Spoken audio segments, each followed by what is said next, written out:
Hello everyone, welcome back to this YouTube channel जिसका नाम है LNG लर्न एंड ग्रो। मैं हूं आपका मेंटोर सागर सिन्हा।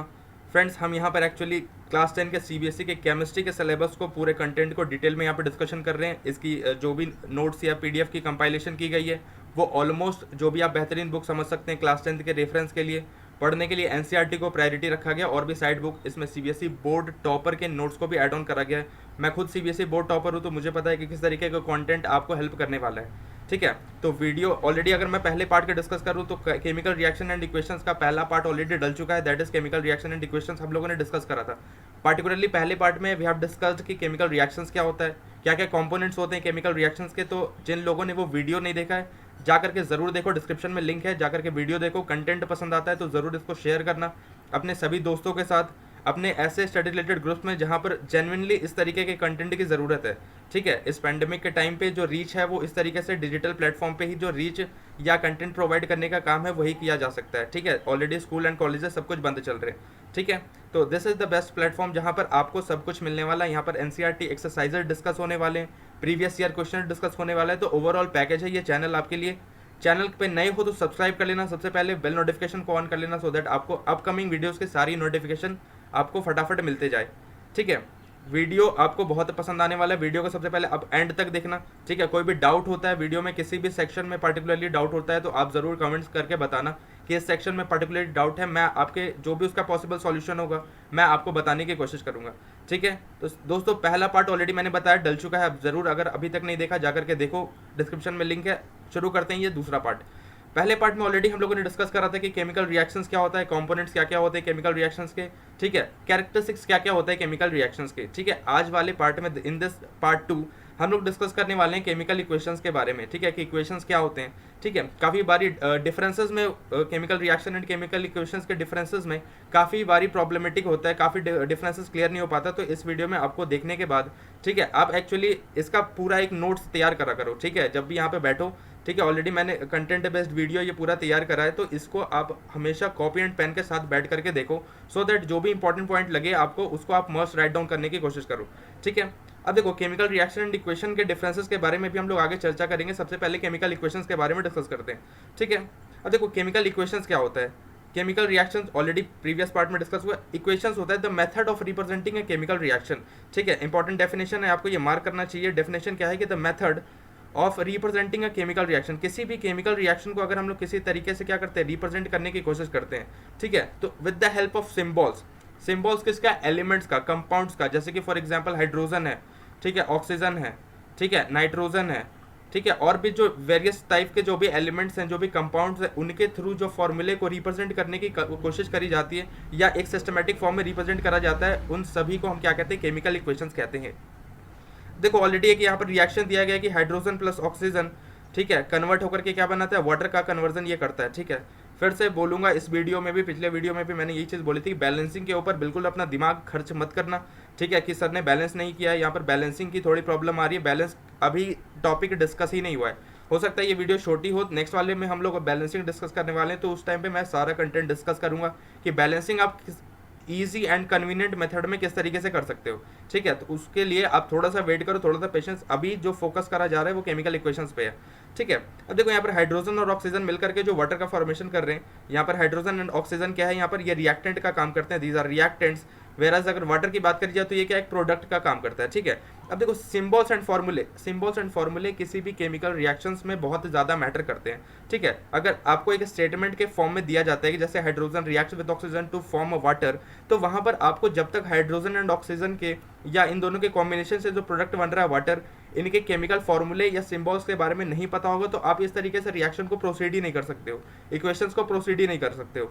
ठीक है, तो मस्ट मैंने जैसे पिछले वीडियो में भी बोला था, आप एक बारी जाकर के कम से कम एटॉमिक नंबर 1 to 30 ये जो होते हैं वो काफ़ी ज़्यादा मतलब यूज होने वाले या हमारे एक डेली सराउंडिंग्स में यूज होने वाले एलिमेंट्स होते हैं, जिनके बारे में थोड़ी इन्फॉर्मेशन आप जाकर के ले सकते हो। एटॉमिक नंबर 1 to 30 जितने भी एलिमेंट्स हैं मस्ट गो, आप एक बार इनको रिवाइज करने की कोशिश करो। 30 एलिमेंट कौन सा, एटॉमिक नंबर 30 किसका है, ठीक है, और उनके फॉर्मूलाज को, सिम्बॉल्स को, तो आपको बहुत ज़्यादा हेल्प मिलने वाली है। ठीक है, देखो यार इस वीडियो में मैं हर एक वो बेसिक चीज़ बता रहा हूँ जो आपको आगे जाकर के हेल्प करने वाली है। ठीक है, तो हर एक चीज़ सिस्टमैटिक फॉर्मेट में तैयार करी गई है। आगे चलते हैं। सबसे डेफिनेशन आपको होप सो ये क्लियर हुआ होगा कि the method of representing a chemical reaction with the help of symbols and formulae of the substances involve in it, ठीक है, जितने भी सब्सटेंसेस इन्वॉल्व हो। अब जैसे यहाँ पर दो रिएक्टेंट्स हैं तो हम लोगों ने दो एलिमेंट्स के फॉर्मूले को यहाँ पर क्या करा है, पुट डाउन करने की कोशिश करी है। आगे अगर और भी एलिमेंट्स होते हैं, 3 या 4 रिएक्टेंट्स यहाँ पर इन्वॉल्व होते हैं, तो वहाँ पर आगे जाकर के प्रोडक्ट इस तरीके से ही फॉर्म होने वाला है। तो हर एक के सिंबल्स एंड फॉर्मूले आपको इस तरीके से क्या करना है, मेमोराइज करना है, ठीक है, सो दैट आपको इक्वेशंस बनाने के टाइम पे कोई भी प्रॉब्लम ना हो। तो ये होप सो आपको ये क्लियर हुआ होगा। अगर इसमें कोई डाउट है तो ऑलरेडी आपको पता है, कमेंट सेक्शन में आपको डाउट अपना लिखना है। आगे डिस्कस करते हैं। अब देखो, ये जब केमिकल इक्वेशंस होते हैं जो एक्चुअली दो तरीके के होते हैं, दो कैटेगरीज में इनको डिवाइड करा गया है, ठीक है। पहला है बैलेंस्ड केमिकल इक्वेशन, दूसरा है अनबैलेंस्ड केमिकल इक्वेशन, ठीक है। अब balanced chemical equation and unbalanced chemical equation किस तरीके से इनको डिफरेंशिएट करा गया है, ये बैलेंसिंग जो करी गई है या अनबैलेंसिंग है, ये दो कैटेगराइजेशन है केमिकल इक्वेशंस का। और ये एक्चुअली नंबर ऑफ एटम्स को क्या करते हैं, सिग्निफाई करने का काम करते हैं, ठीक है। एक इक्वेशंस में जो नंबर ऑफ एटम्स होते हैं वो कहीं ना कहीं बराबर होते हैं on the both side, that is left side and the right side of chemical equation. और अगर अनबैलेंस की बात करी जाए तो वहां पर नंबर ऑफ एटम्स जो होता है वो अलग अलग होता है ना, on the left side and on the right side, ठीक है। अब यहाँ पर इसका डेफिनेशन की अगर बात करें तो a balanced chemical equation has a equal number of, very important point यहाँ पर कि इक्वल नंबर ऑफ एटम्स यहाँ पर होते हैं, ठीक है। इक्वल नंबर ऑफ एटम्स मैं आगे डिस्कस करूंगा कि किस तरीके से आप आइडेंटिफाई कर सकते हैं किसी भी केमिकल इक्वेशन में, किसी भी केमिकल रिएक्शन में।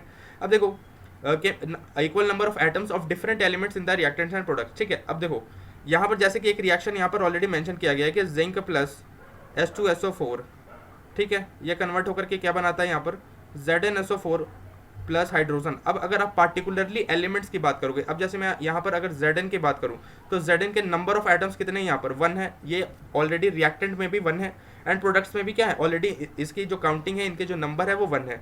सिमिलरली अगर हम लोग हाइड्रोजन की बात करें, हाइड्रोजन के एटम कितने हैं यहाँ पर, तो ऑलरेडी जो LHS यानी कि रिएक्टेंट के फॉर्मेट में रिएक्टेंट के साइड पे 2 हैं। सिमिलरली जो प्रोडक्ट के साइड पे हैं वो भी क्या है, 2 है।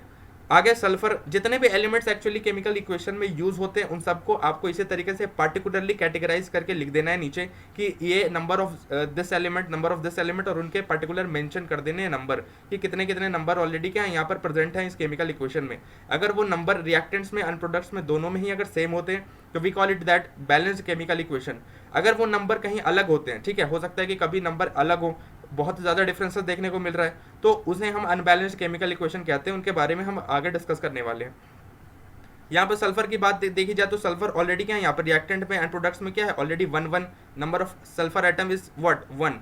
ऑक्सीजन की बात करी जाए, number of oxygen atom already reactant के साइड में एंड प्रोडक्ट के साइड में ऑलरेडी ये क्या है, 4 है, ठीक है। तो यहाँ पर आपको देखने को ये मिल रहा है कि रिएक्टेंट्स एंड प्रोडक्ट्स दोनों में ही जो नंबर ऑफ एटम है, रिएक्टेंट्स की बात करी जाए या प्रोडक्ट्स की बात करी जाए, नंबर ऑफ एटम्स जो है वो ऑलरेडी इक्वल है यहाँ पर, ठीक है। जितने भी एलिमेंट्स यहाँ पर यूज हुए हैं केमिकल इक्वेशन में, number of atom is equal on both the side, ठीक है। बोथ द साइड कहने का मतलब ये है कि इस साइड को हम लोग कहते हैं LHS, लेफ्ट हैंड साइड आप समझ सकते हो, और इस साइड को हम लोग RHS कंसिडर करते हैं, ठीक है।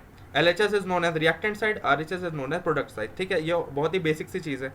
आगे अगर देखा जाए तो balance chemical equation has equal masses of various elements, very important point आपको इसको मेंशन करना है कि बैलेंस केमिकल इक्वेशन में क्या होता है, इक्वल मासेस होते हैं, अलग अलग एलिमेंट्स के जो भी यूज होते हैं उनके equal masses products and reactants में दोनों में ही एक्चुअली क्या होते हैं, यूज हो रहे होते हैं, ठीक है। जैसे कि यहाँ पर हाइड्रोजन की बात करी जाए तो हाइड्रोजन का जितना मास होगा रिएक्टेंट के साइड पे उतना ही मास उसके प्रोडक्ट के साइड पे होने वाला है। और सिमिलरली, और यही सेम चीज़ जो है वो ऑलमोस्ट चारों एलिमेंट्स के लिए फॉलो करने वाली है, ठीक है। और भी एग्जाम्पल लेकर के हम लोग डिस्कस करते हैं। अगर फॉर एग्जाम्पल जैसे कि H2 प्लस O2 कन्वर्ट होकर के ये बनाता है H2O, ठीक है। अब ये क्या है, अनबैलेंस केमिकल इक्वेशन। अनबैलेंस कैसे है, जैसे देखो आप, अगर मैं रिएक्टेंट, अगर इस साइड में लिखूँ रिएक्टेंट, ठीक है, और इस side I am writing product, ठीक है, जस्ट अ सेकंड, या अब अगर मैं हाइड्रोजन एटम की बात करूँ ऑन द रिएक्टेंट साइड तो कितने हैं, ऑलरेडी ये 2 है। प्रोडक्ट के साइड पे बात करी जाए तो again it is 2। Oxygen atom की बात करी जाए तो रिएक्टेंट के साइड पे यह है 2 और प्रोडक्ट के साइड पे अगर ऑक्सीजन आइटम की बात करी जाए तो वो है 1। तो ऑलरेडी यहाँ पर आपको क्या डिफरेंसेस देखने को मिल रहा है, ठीक है। रिएक्टेंट के साइड पे ऑक्सीजन 2 है, प्रोडक्ट के साइड पे ऑलरेडी जो ऑक्सीजन के आइटम्स है वो क्या है, 1 है। तो this is not a balanced chemical equation. ये क्या हो गया, ये अनबैलेंस्ड केमिकल इक्वेशन की कैटेगरी में आता है, ठीक है। This is not a balanced chemical equation, ठीक है। तो होप सो आपको ये पूरा बैलेंस केमिकल इक्वेशन के बारे में डेफिनेशन से लेकर के रिएक्शंस में किस तरीके से आप आइडेंटिफाई करोगे ये आपको क्लियर हुआ होगा। सबसे कन्वीनियंट मेथड है कि कोई भी अगर केमिकल इक्वेशन आपको दिया जा रहा है, दिया गया है, तो उनके जो भी एलिमेंट्स वहाँ पर पार्टिसिपेट कर रहे हैं उनके नंबर्स आप रिएक्टेंट और प्रोडक्ट, ये दो तरीके के कैटेगराइजेशन, दो तरीके के कॉलम्स बना करके आप मेंशन कर लो, सो दैट आपको काफ़ी कन्वीनियंट होगा। ठीक है, आप कभी भी कंफ्यूज नहीं करोगे कि कौन सा एलिमेंट को हमें बैलेंस करना है, कौन सा एलिमेंट जो है वो अनबैलेंस्ड फॉर्मेट में गया है। ठीक है, आगे डिस्कस करते हैं। आगे है अनबैलेंस्ड केमिकल इक्वेशन। अब देखो अनबैलेंस्ड केमिकल इक्वेशन क्या होता है, मैंने पहले ही बताया कि इन सब में जो बेसिक चीज़ है वो क्या है कि नंबर ऑफ एटम्स। अब यहाँ पर क्या होता है, unbalanced chemical equation has an unequal number of atoms, unequal. ठीक है, जो number of atoms actually use हो रहा होता है किसी भी केमिकल इक्वेशन में, वो अगर अनइक्वल है, रिएक्टेंट्स में अलग है, प्रोडक्ट में अलग है, तो वहाँ पर क्या होगा, that is known as unbalanced chemical equation. Unbalanced chemical equation की एक और सिग्निफिकेंस होती है कि उनके अनइक्वल मासेस एक्चुअली यूज होते हैं किसी भी केमिकल रिएक्शन में। ठीक है, जैसे कि ऑलरेडी मैंने यहाँ पर बताया, वाटर का एग्जांपल लिया था, फॉर्मेशन ऑफ वाटर का सिमिलर एग्जांपल यहाँ पर लेंगे। हाइड्रोजन प्लस ऑक्सीजन कन्वर्ट होकर के यहाँ पर बनाता है H2O। ठीक है, सिमिलरली अगर रिएक्टेंट्स एंड प्रोडक्ट्स के फॉर्मेट में इसे लिखा जाए तो क्या लिख सकते हैं। अब देखो नंबर ऑफ हाइड्रोजन एटम की अगर बात करी जाए, नंबर ऑफ हाइड्रोजन एटम ये कितना हो जाएगा, 2 on the reactant side, number of hydrogen atom 2 on the product side. Similarly अगर नंबर ऑफ ऑक्सीजन एटम की बात करी जाए, नंबर ऑफ ऑक्सीजन एटम ये कितना है, this is 2। Number of oxygen atom अगर प्रोडक्ट के साइड में देखा जाए तो ये कितना है, ये 1 है। तो दिस इज एन अनबैलेंस्ड। आपको क्या दिखाई दे रहा है कि यहाँ पर जो नंबर है एटम्स के, जो भी एलिमेंट्स यहाँ पर इस केमिकल इक्वेशन में यूज हो रहे हैं, उनके जो नंबर हैं वो क्या हो गए, अनइक्वल नंबर में यहाँ पर देखने को मिल रहे हैं। इनके मासेस भी अलग हो जाएंगे। ऑलरेडी अगर ऑक्सीजन मतलब O2 की मास की अगर बात करी जाए तो ये कितना होता है, 32 ग्राम्स होता है। ठीक है, वेरस अगर O की बात करी जाए तो ये कितना होता है, 16 ग्राम्स मासेस होता है। तो यहाँ पर ऑलरेडी क्या मासेस में भी आपको डिफरेंसेस देखने को मिल रहा है। और ये मासेस में डिफरेंसेस क्यों देखने को मिल रहा है, क्योंकि नंबर ऑफ एटम्स जो हैं वो अलग अलग है। तो कहीं ना कहीं केमिकल इक्वेशन का जो मेन बेसिक्स होता है वो होता है नंबर ऑफ एटम्स पे डिपेंड करता है कि किस तरीके से वो इक्वल है या अनइक्वल है। उसी के थ्रू, उसी के आगे जो है वो कैटेगराइजेशन ये की गई है, that is balanced and unbalanced chemical equation. ठीक है, होप सो ये पूरा डेफिनेशन आपको क्लियर हुआ होगा, होप सो आपको पूरा रिएक्शन ये क्लियर हुआ होगा। अब देखो why there is a need to convert unbalanced chemical equation to a balanced chemical equation। ठीक है, बहुत एक इंपॉर्टेंट कंपोनेंट आपको समझना है इसमें कि हमें ज़रूरत क्यों है। अगर कोई अनबैलेंस्ड केमिकल इक्वेशन है उसे अगर हम उसी फॉर्मेट में छोड़ दें तो क्या वो सही होगा। ठीक है, क्या वो उसे अगर बैलेंस केमिकल इक्वेशन में ना कन्वर्ट किया जाए तो क्या वो सही होगा। अनबैलेंस से बैलेंस केमिकल इक्वेशन में कन्वर्ट करने का जो भी प्रोसीजर है ये बहुत ही मैंडेटरी प्रोसीजर होता है। ठीक है, कभी भी अनबैलेंस केमिकल इक्वेशन को हम एक करेक्ट केमिकल इक्वेशन नहीं कंसिडर करते हैं। ठीक है, वो क्या होता है, एक इनकरेक्ट केमिकल इक्वेशन होता है। दैट्स वाई हमेशा बोला जाता है कि अनबैलेंस्ड केमिकल इक्वेशन को आपको एक बैलेंस्ड केमिकल इक्वेशन के फॉर्मेट में कन्वर्ट करना है। ठीक है, this is a mandatory thing, आपको ये समझना है। अब समझने के लिए सबसे ज़रूरी चीज़ है कि आपको इसका बेसिक्स पता होना चाहिए कि बेसिक्स क्या यूज़ हो रहा है ये पार्टिकुलरली इस प्रोसेस में। अब देखो एक्चुअली एक साइंटिस्ट हुआ करते हैं केमिस्ट्री में, जब आप पढ़ोगे एटम्स के बारे में तो वहाँ पर आप एक साइंटिस्ट के बारे में पढ़ोगे, दैट इज एंटोनी लेवोजियर। ठीक है, इन्होंने एक बहुत ही फेमस एक रूल दिया है, एक फेमस लॉ दिया है, और उसका लॉ का नाम है यहाँ पर law of conservation of mass. Very important law. ठीक है, अब इस लॉ में एक्चुअली उन्होंने ये मेंशन करा है कि matter can neither be created, बहुत ही इंपॉर्टेंट एक लॉ है कि matter can neither be created nor be destroyed. ठीक है, मैटर कभी भी क्रिएट नहीं करा जा सकता है, ना ही डिस्ट्रॉय करा जा सकता है। ठीक है, किसी भी केमिकल रिएक्शन में, मतलब अगर किसी भी केमिकल रिएक्शन की अगर पार्टिकुलरली बात करी जाए तो उसमें कोई भी एलिमेंट ऐसा नहीं होगा जो खत्म हो जाएगा, एक्सटिंक्ट हो जाएगा। हमेशा एलिमेंट्स क्या होते हैं, रीअरेंजमेंट ऑफ एटम्स देखने को मिलते हैं। ठीक है, पहले वीडियो में भी मैंने डिस्कस कर रहा था पार्ट 1 में कि रीअरेंजमेंट ऑफ एटम्स के बाद क्या होता है, वहाँ पर रिएक्टेंट से प्रोडक्ट का फॉर्मेशन होता है। कभी भी ऐसा नहीं होगा कि रिएक्टेंट्स में कुछ एलिमेंट्स हैं वो प्रोडक्ट में जाने के बाद वो गायब हो जाएंगे। कभी भी इस तरीके से क्रिएशन या डिस्ट्रॉय नहीं हो सकता, या ऐसा भी नहीं हो सकता कि रिएक्टेंट में जो एलिमेंट्स नहीं है वो प्रोडक्ट में आपको जाने के बाद दिखाई देने लगेंगे, ऐसा बिल्कुल भी नहीं होने वाला। सो दैट आपको ये लॉ बिल्कुल क्लियर होना चाहिए, दिस इज द बेसिक्स। ठीक है, ये बहुत बेसिक सी चीज़ है कि अनबैलेंस केमिकल इक्वेशन को बैलेंस में कन्वर्ट करने के लिए ये लॉ एक्चुअली क्या है, सिग्निफिकेंस है। इस लॉ के थ्रू क्या होता है, बैलेंसिंग करने की जो सिग्निफिकेंस है वो दिया जाता है। आगे अगर डिस्कस करें तो अब ये जो लॉ कहता है वो ये कहता है कि total mass of the reactants, ठीक है, must be equal to the total mass of the product. ठीक है, मतलब रिएक्टेंट्स में जितना मास है, जो ऑलरेडी मैंने डिस्कस करा अभी प्रीवियस स्लाइड्स में, कि जो रिएक्टेंट का जो भी मास है वो हमेशा प्रोडक्ट के मास से क्या होगा, इक्वल होना चाहिए। ठीक है, इक्वल होने के बाद ही हम उसे क्या कंसिडर कर सकते हैं कि वो एक बैलेंस्ड केमिकल इक्वेशन है, और इसी के द्वारा क्या होता है, लॉ ऑफ कंजर्वेशन ऑफ मास का जो सिग्निफिकेंस है वो फुलफिल हो पाता है। ठीक है, so that reactant and product के ऑलमोस्ट जो मासेज हैं, हर एक रिएक्टेंट जो ऑलमोस्ट एलिमेंट के कंपाउंड के, वो हमेशा आपको इक्वल देखने को मिलेंगे।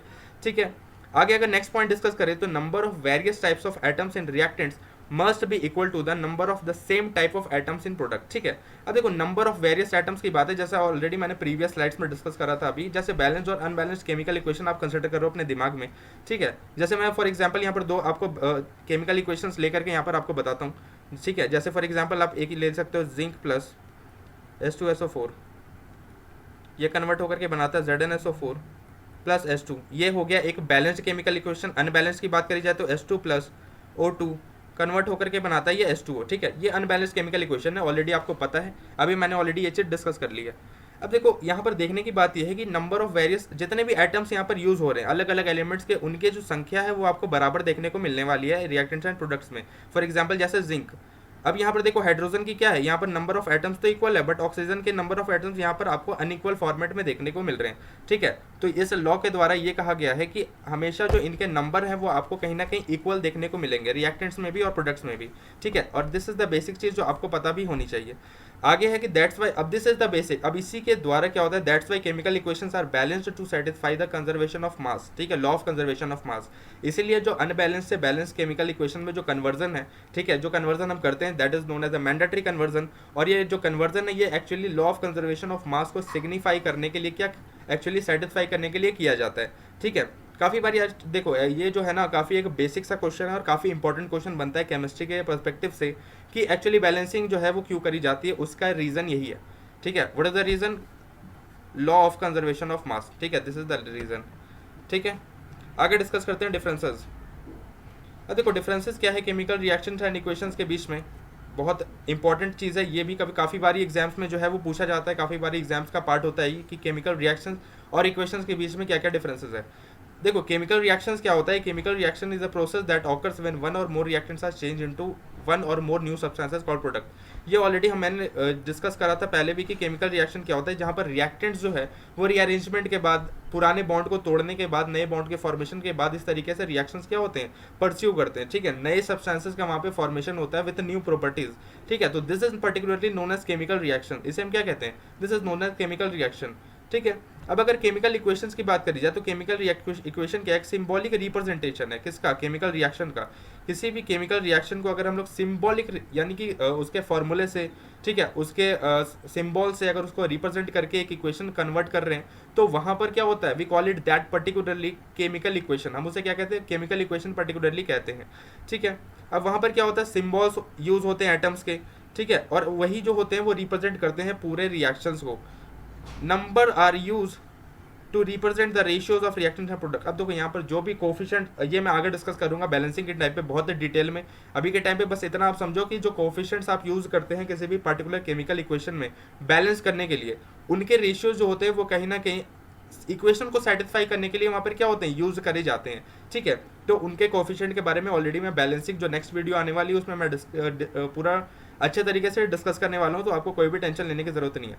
देखो यार ये पूरा सिस्टमेटिक तरीके से यहाँ पर तैयार किया गया कंटेंट है। ठीक है, आपको कुछ भी ऐसे ऊपर नीचे यहाँ पर नहीं मिलने वाला, हर एक चीज़ जो है वो सिस्टमेटिक फॉर्मेट में मिलेगी। ठीक है, तो आप इस सिस्टमेटिक फॉर्मेट को क्या करो, परस्यू करो, फॉलो करो, और इससे पर्टिकुलरली अपना जितना बेनिफिट हो सकता है, जितना बेनिफिट आप दूसरों को पहुंचा सकते हो, इसे शेयर करने में कोई कमी मत रखना। ठीक है, कि ऐसे नहीं कि मतलब अगर मुझे कंटेंट मिल रहा है तो मैं इसे शेयर करो, स्टडी रिलेटेड ग्रुप में शेयर करो। ठीक है, सीबीएसई बोर्ड के बच्चों के साथ शेयर कर सकते हो आप। ठीक है, और भी अगर अपने किसी भी फैमिली मेंबर्स या किसी हर जगह आप इसको शेयर कर सकते हो।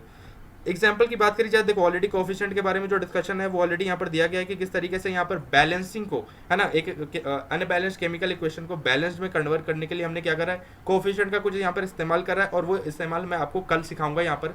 ठीक है, नेक्स्ट वीडियो के पार्ट में मैं ऑलरेडी बैलेंसिंग पूरा डिस्कस करूंगा, तो उस टाइम पे कोफिशिएंट्स इजीली आप कन्वीनियंट मेथड में सीख जाओगे कि किस तरीके से बैलेंसिंग जो है वो करते हैं। ठीक है, तो दोस्तों this is the end of the video. ठीक है, वीडियो आज के वीडियो में हम लोगों ने इतना डिस्कस करा है कि केमिकल इक्वेशंस के बारे में कंप्लीट डिस्कशन है। ठीक है, types of chemical equation discuss करा है, बेसिक्स क्या है एंड डिफरेंसेस क्या है, ये सब ऑलरेडी इस पर्टिकुलर वीडियो में डिस्कस करा है। अब देखो अगर कोई डाउट है आपको इस पर्टिकुलर वीडियो में तो आप प्लीज़ इसमें मेरे को डाउट सेक्शन में बताओ। ठीक है, चैनल सब्सक्राइब नहीं किया अब तक तो सब्सक्राइब कर लो। अगर कंटेंट पसंद आ रहा है, वीडियो पसंद आ रही है, मेहनत पसंद आ रही है, तो यार एक लाइक करने में कुछ भी नहीं जा रहा है, लाइक करो। ठीक है, थैंक यू सो मच।